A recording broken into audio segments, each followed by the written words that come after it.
Muy buenas tardes, hermanos. Eh, unas hermanas también que están acá con nosotros. Eh, que el Señor nos siga bendiciendo en el transcurso de este día en la cual Él nos ha permitido en una oportunidad más después de algún tiempo de no hacer este tipo de actividades.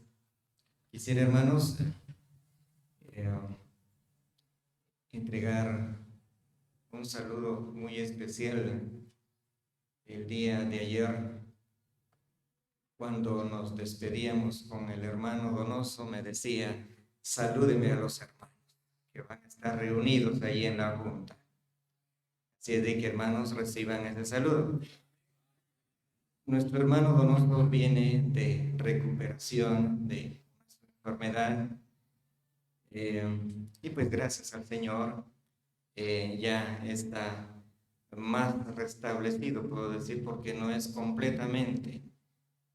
De hecho, pues él tiene allí siempre su oxígeno con el cual se auxilia también. Así es de que siempre rogamos sus oraciones por el hermano Donoso. En este día muy especial, tanto hoy como el día de mañana, es una reunión muy especial que es de estudio y junta de ancianos y predicadores.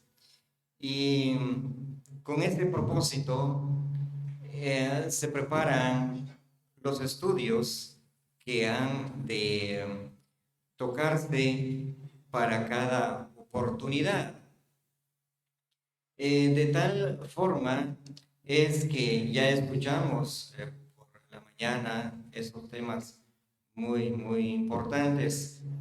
Eh, y por supuesto, si queremos encontrar una justificación, el porqué de tocar estos temas, por ejemplo, lo que vamos a ver enseguida es lo relacionado a la sentencia divina por la desobediencia.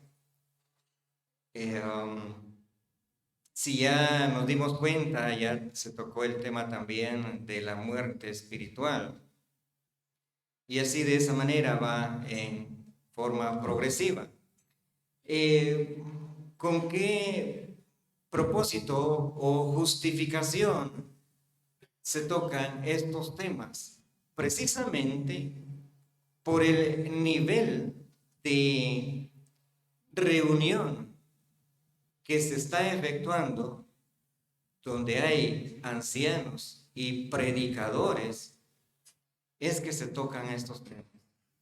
Acá hay muchos predicadores ya de trayectoria, tienen sus años pregando en la predicación del Evangelio, la enseñanza que corresponde a los ancianos, por ejemplo, y aquellos predicadores del Evangelio. Igualmente, también hay otros que se van incorporando a través del tiempo. Y como nos hemos dado cuenta últimamente, también vemos en cuanto a la predicación del Evangelio, predicadores que aparecen inclusive en las redes sociales, por internet. Este tiempo que hemos vivido pues ha sido propicio para ello. Y pues de repente allí han hecho sus planes también aquellos que desean ese don de la predicación del Evangelio. Pero es importante que el predicador, específicamente del Evangelio, vamos a estarnos refiriendo, tiene que apuntalar sobre las bases del Evangelio que encontramos en la Escritura. Y vean, estimados predicadores del Evangelio, no es una situación que nos apresuremos a entregar un mensaje si no estamos seguros de lo que esperarían escuchar aquellos oyentes. Nuestros oyentes, si nos damos cuenta bien en este detalle, nuestros oyentes están pensando escuchar las buenas nuevas de salvación. Están esperando escuchar qué dice la Biblia, que alguien les interprete algún versículo de la Biblia. Y yo les decía que no nos apresuremos a que de repente vemos allí de que estamos con aquel afán de desarrollar inclusive el significado de una palabra una palabra griega, una palabra hebrea. Solo pensemos, al oyente no le interesa esa profundidad. Creo que este punto ya tiene su lugar. Con esto que le estoy diciendo, no estoy diciendo que estoy opuesto a que en algún momento tomemos una palabra griega del texto original y podamos desarrollarla plenamente. Vamos a sacar provecho. Una palabra en hebreo, por ejemplo, tiene una grande riqueza. Pero como les decía a mis estimados predicadores, no nos apresuremos a hacer eso con aquellos oyentes que lo que ellos quieren es esa palabra viva, esa palabra que corra por medio del Espíritu Santo. Ya llegará el momento, o sea, paciencia, ya llegará el momento en que dentro del discipulado que se lleve, pues allí el progreso de aquellos nuevos creyentes pues van a ir descubriendo, y es allí donde intervienen aquellos maestros, aquellos que desarrollan bien esas palabras para esa edificación. Precisamente por eso, una justificación el por qué tocar estos temas. La sentencia divina por la desobediencia, yo la estaría resumiendo en un hermoso versículo, estimado predicador del Evangelio. Y es Romanos 3:23. ¿Qué les parece este texto como resumen de este tema? Por cuanto todos pecaron y están destituidos de la gloria de Dios. Como les decía, este no es un mensaje del Evangelio. Son las bases donde vamos a trazar nuestro bosquejo, donde vamos a apuntalar sólidamente aquella palabra que desean escuchar los oyentes. Y es allí donde va a haber fruto, precisamente. Es allí donde no va a existir aquella situación en la cual el predicador desde un púlpito comienza como... Vemos ahí que ya como que a la fuerza quieren que se pongan de pie y que porque es el llamado, pero si no ha habido un buen desarrollo en cuanto al contenido del mensaje, pues no va a haber fruto, no esperemos fruto. Por supuesto, los frutos del Espíritu Santo es el quien sabe perfectamente a quiénes va a poner de pie, quiénes se van a acercar hasta acá, diciendo firmemente que ha entendido el mensaje y que por lo tanto ha decidido hacer su reconciliación, ha decidido acercarse al Señor. Este tema está ubicado completamente en el capítulo 3 de Génesis. O sea, si ustedes se dan cuenta, y para aquellos que desean ser predicadores del Evangelio también, es bueno que pase un buen tiempo meditando sobre este capítulo 3 de Génesis. Porque es allí donde van a llegar todas nuestros esfuerzos, todo nuestro interés en exponer el mensaje del Evangelio. Así es de que en una próxima oportunidad yo quisiera escuchar a aquellos predicadores del Evangelio ya siguiendo una regla, un orden en ese sentido. Y nos vamos a dar cuenta. Y ya no nos vamos a preguntar, miren, hoy no hubo fruto, ¿qué pasó? No hubo oración, en fin, pues comenzamos a cuestionarnos en que qué pasó allí. Pero si nos damos cuenta es en cuanto a la estructura que deben de tener nuestros mensajes. Paralelamente, en cuanto a este tema, tenemos que ir mencionando también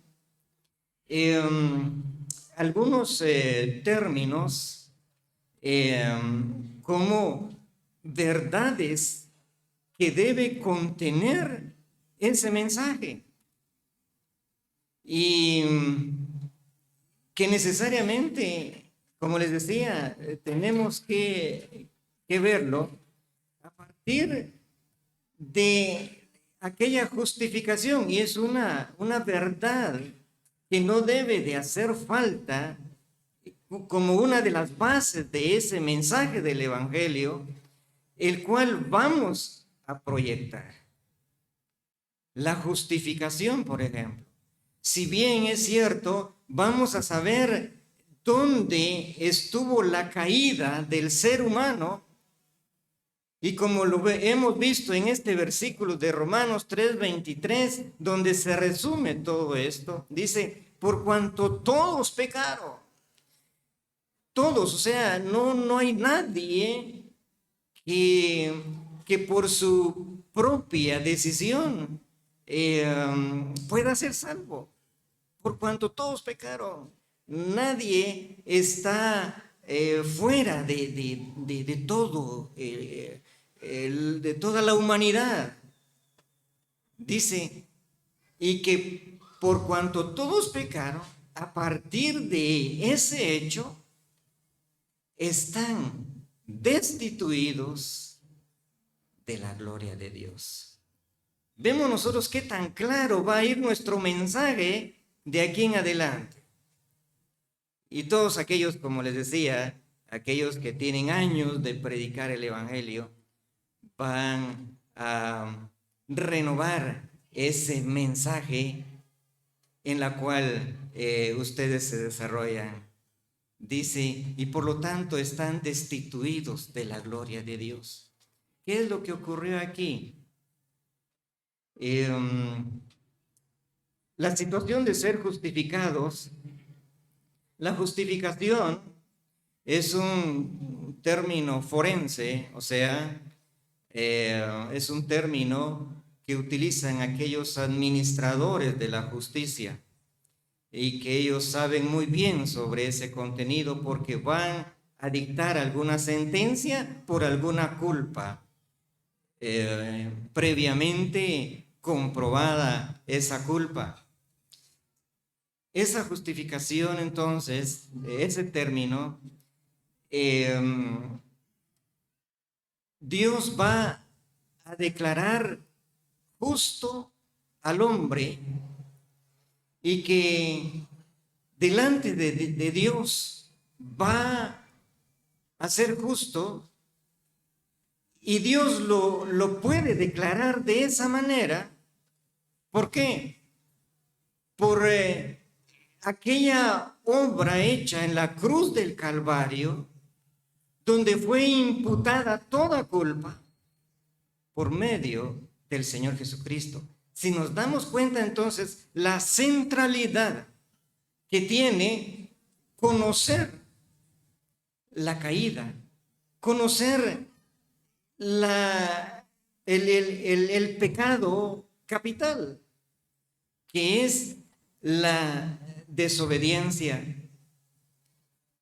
Según las Escrituras, la desobediencia es fallar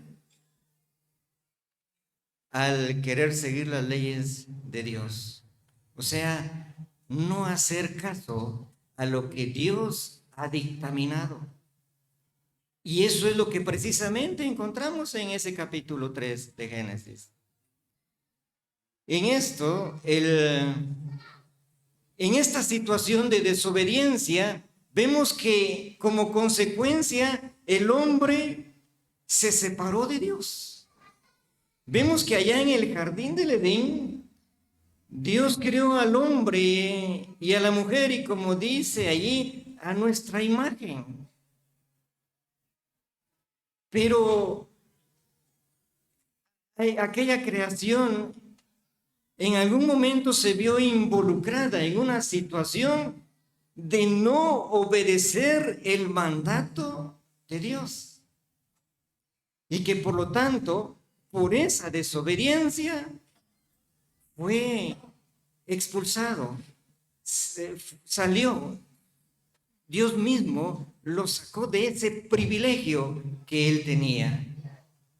Es así entonces como la desobediencia de un hombre, Adán, trajo la separación de Dios. Pero igualmente, si nos damos cuenta que por la desobediencia de Adán, el hombre se separó de Dios, pero que por lo tanto era necesario redimirlo a consecuencia de la desobediencia, y que por lo tanto para encauzarlo nuevamente por el camino era necesario entonces llevarlo hacia la obediencia, y esta obediencia entró también por un hombre, nuestro Señor Jesucristo. Si nos damos cuenta entonces cómo estamos apuntalando en esas bases nuestro mensaje del Evangelio. Vimos nosotros entonces cómo es que ya nuestros oyentes van a escuchar aquella palabra fresca, como dice la Escritura, como ríos de agua viva, que el predicador del Evangelio tiene que hacer fluir la palabra de Dios y no encerrarlo en una situación en la cual el mismo oyente va a comenzar a cuestionar al predicador del Evangelio, y allí va a demostrar que sí le hace falta. Entonces, vemos que Dios quiere tener piedad entonces de aquellos que desobedecen. La obediencia después de la desobediencia, y quiero tomar este punto para ir adelantando en el tema. La obediencia después de la desobediencia no cambia las consecuencias de las malas acciones que han habido. Por ejemplo, en la Escritura encontramos muchos ejemplos de ellos. Algunos de ellos los vamos a mencionar, así todos ustedes están muy versados en eso. Yo sé que ustedes estudian mucho la palabra del Señor. Por eso estamos acá. De esa manera podemos recordar el rey de Judá, Manasés, aquel daño que hizo con sus acciones. El daño él lo provocó, y a consecuencia de ese daño, pues el pueblo también fue desobediente, y aquellas personas continuaron desobedeciendo a Dios, lo cual terminó con la destrucción de Judá precisamente. Otro ejemplo la encontramos precisamente con la de Adán y Eva, que fueron expulsados del Edén. O sea, las consecuencias de su pecado, ellos tuvieron que cargar con esas consecuencias, porque ya no estaban en el lugar privilegiado, ya no estaban en el jardín del Edén, donde allá Adán tal vez si iba a trabajar, veámoslo en esas palabras, no iba a hacer con todo aquel esfuerzo que tal vez aquella tierra únicamente iba a dejar botado un maicito, por ejemplo, y sin hacer mayor esfuerzo.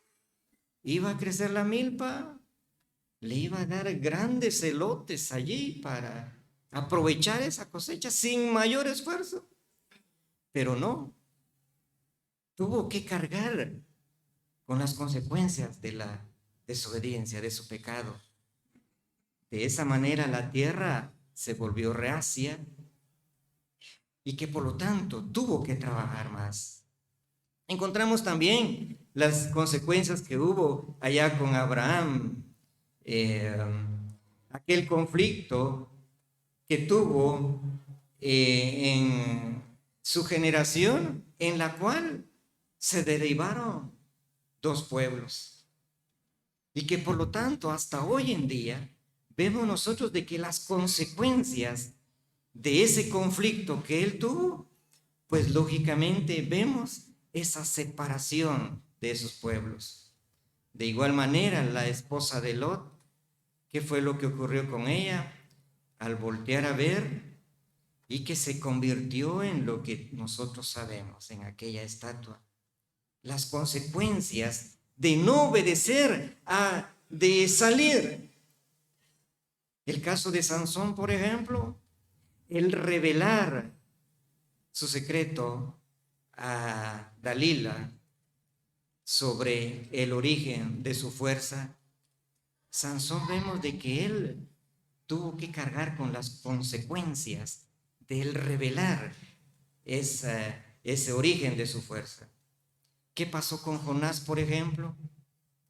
Que al embarcarse a Tarsis y no obedecer al Señor, en lugar de seguir el camino que el Señor le dijo, vete a Nínive. Ese fue el mandato. ¿Qué hizo Jonás? Tomó aquel barco y se fue. No obedeció a la palabra del Señor. ¿Cuál fue la consecuencia? Todo eso lo sabemos. El caso de Saúl, que no quiso destruir los tesoros, y vemos las consecuencias que él estuvo arrastrando. El caso de David, al momento de tomar a Betsabé por mujer, ¿qué fue lo que ocurrió? Llegar hasta una situación de asesinato, inclusive. Vemos la complicación que trae es la desobediencia a la palabra del Señor. Y finalmente, en cuanto a estos ejemplos, está la situación de Ananías y Zafira, ya en el Nuevo Testamento, por su falta de honestidad, por no decir la verdad, por no decir qué es lo que estaba ocurriendo. ¿Qué fue lo que pasó? Encontraron la muerte. Si nos damos cuenta, todos estos temas, ustedes como predicadores del Evangelio lo han desarrollado. Pero sí es bueno conocer sus orígenes en cuanto a cómo se ha desarrollado la desobediencia. Encontramos entonces nosotros, para retomar la situación del capítulo 3 de Génesis, vemos nosotros entonces que nuestro pecado rompe con la comunión con Dios. Como cristianos entonces debemos de regir nuestras vidas, ya tocando directamente a nosotros como hijos de Dios. Debemos de regir nuestras vidas mediante el principio de la obediencia. Vemos que entonces en nosotros como hijos de Dios, el Señor quiso restaurar aquella humanidad y que por lo tanto Él quería que su plan original sea vista en este mundo. Él quiere que todos sus hijos vivan en esa obediencia. En la Biblia podemos encontrar también para llevar encaminados a aquellos oyentes que necesitan escuchar el mensaje de la palabra, mencionar los numerosos pasajes sobre la justicia, iniciando precisamente con Génesis del capítulo 3 del 1 hasta el 24, donde se expone esa expulsión de Adán y Eva del paraíso por haber infringido la orden del Creador de no comer del fruto del árbol del bien y del mal. Vemos nosotros que la desobediencia de Adán y Eva, el primer hombre y la primera mujer creados a semejanza de Dios, al comer del fruto del árbol prohibido, lo cual produjo su expulsión del paraíso y la caída del hombre en el pecado a consecuencia de esa desobediencia. A partir de allí, todas las generaciones, y por eso el texto allá de Romanos, por cuanto todos pecaron y están destituidos de la gloria de Dios. Encontramos entonces cómo es que paralelamente entonces tenemos que ir exponiendo sobre las situaciones de la caída del hombre en pecado y cómo el Señor quiere redimirlo y regresarlo al camino. Usted como predicador del Evangelio entonces debe conocer la sentencia divina por esa desobediencia.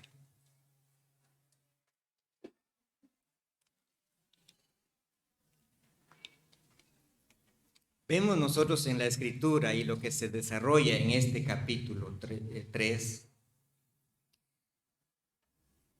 la sentencia de Dios sobre la serpiente. Dice la Escritura dentro de estos versículos hermosos, a consecuencia de que encontramos allí en este capítulo una restauración para la humanidad. Dice, le dijo a la serpiente entonces la sentencia, que entonces la serpiente fue maldecida por Dios. Dice una de ellas, de estas sentencias, sobre tu pecho. Refleja la humillación, el hecho de que a partir de ese momento ella se va a arrastrar, porque no era así al principio, no era así al principio. Entonces, la primera sentencia de Dios para la serpiente, por cuanto le dio lugar al enemigo, dice, sobre tu pecho, aquella humillación. Y usted, estimado predicador del Evangelio, debe conocer eso, esa señal de humillación, ese símbolo de degradación total en la cual quedó aquella serpiente por haberse prestado a esta mentira, porque la serpiente le habló mentira a Eva, porque le dijo, serán como Dios. Dice también, otra sentencia que vemos para la serpiente es en cuanto a su comida. ¿Cuál va a ser la alimentación a partir de allí? ¿Cuál fue la sentencia de nuestro Dios aquí? Dice, polvo comerás, polvo comerás. Entonces, encontramos en esa expresión la degradación permanente y por lo tanto un símbolo de derrota para la serpiente completamente, porque su comida anteriormente a esto pues eran otras cosas, mejores, por supuesto, pero por parte de Dios tiene esta sentencia entonces. Las otras dice, y pondré enemistad. Esto pues es un símbolo de lucha entre Satanás y el Hijo de Dios. Esa enemistad que hay. Acá, si nosotros nos damos cuenta, por el lado de el Hijo de Dios, encontramos allá aquella porción de la palabra en Isaías 53. Dice, ciertamente llevó Él nuestras enfermedades.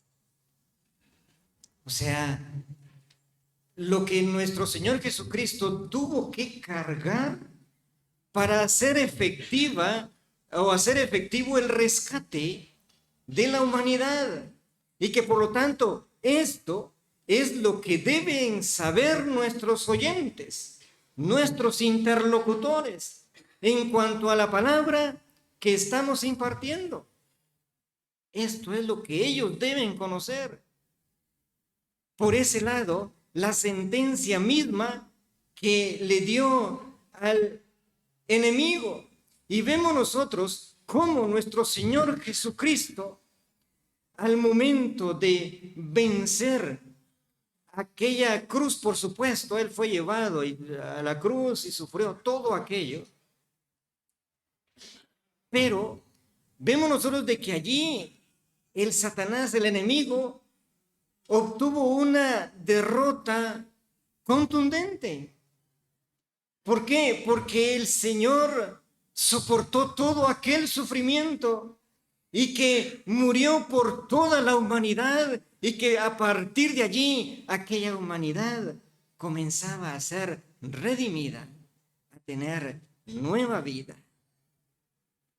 Encontramos también todo aquello que nuestros oyentes, nuestros estimados oyentes deben conocer, es en relación a la sentencia que Dios dictó a la mujer. Una de las primeras es la multiplicación del dolor en el parto. Veamos acá de que cuando nos habla de multiplicación del dolor, como quien dice, la mujer iba a tener partos, pero no con dolores tan intensos. Eso es lo que nos da a conocer la Escritura. Dice, multiplicará, quiere decir entonces de que por lo menos había un dolor. Habían 2 dolores, por ejemplo. Pero dice, multiplicará, ya no van a ser 2, van a ser 4. Va a ser más, va a ser intenso el dolor. Por lo tanto, esa es una sentencia que Dios dictó a la mujer.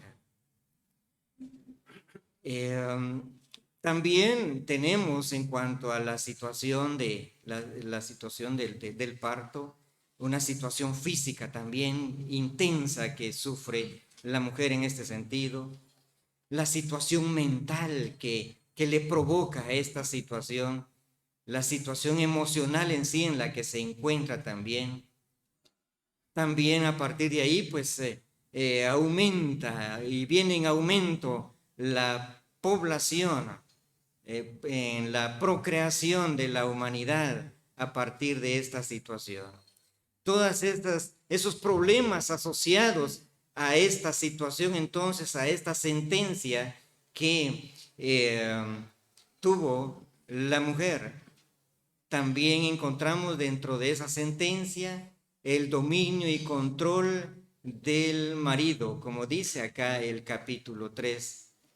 Dice, entonces, de que la mujer dio a luz por ese hecho el pecado en toda la raza humana a partir de allí.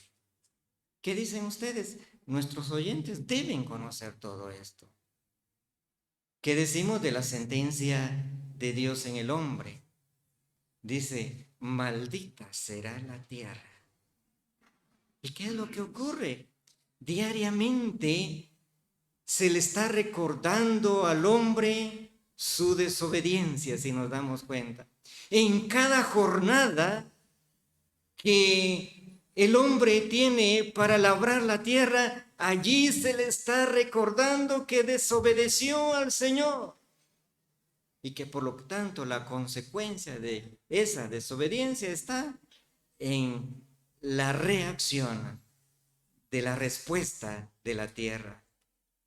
Dice otra sentencia: con dolor comerá todos los días. También encontramos dentro de la sentencia la muerte física. Si nosotros nos damos cuenta, a diferencia de lo que escuchamos en cuanto a la muerte espiritual, la muerte espiritual pues ocurre inmediatamente a partir del momento de negar la obra del Señor.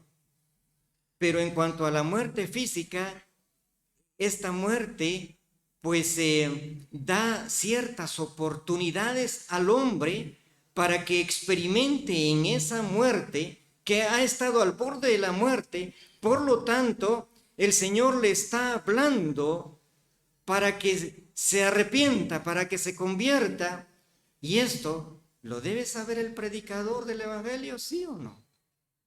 Para que él sepa que por medio de la muerte el Señor le está hablando.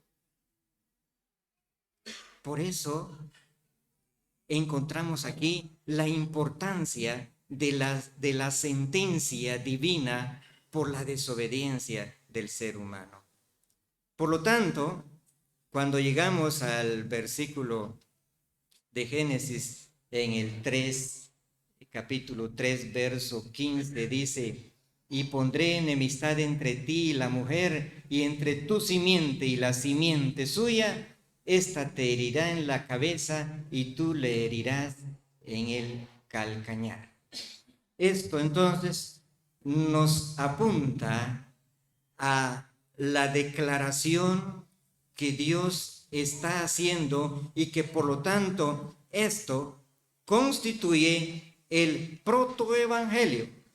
Esta palabra, para que no se nos complique, es el primer evangelio, el primer mensaje, si lo queremos ver de esa manera, el primer mensaje del evangelio servido.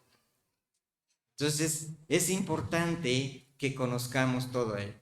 El tiempo ya está escaso. Quisiera que veamos acá en el Evangelio de Juan, en el Evangelio de Juan,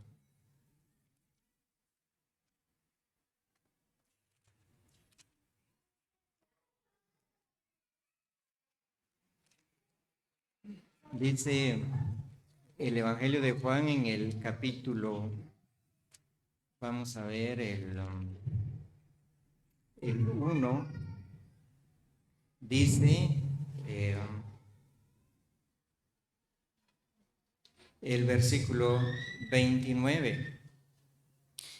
El siguiente día vio Juan a Jesús que venía a él y dijo: he aquí el Cordero de Dios que quita el pecado del mundo. ¿Cuántas veces ha predicado usted sobre ese versículo?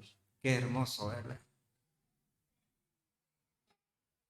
Fue necesario para redimir a la raza caída la provisión de un cordero, como la figura que se veía en el Antiguo Testamento, que se sacrificaba aquel corderito, aquel animalito, y se vertía la sangre, y aquella ofrenda llegaba al Señor, y se obtenía aquella señal por la cual el Señor decía: bueno, mi hijo se está acordando de mí.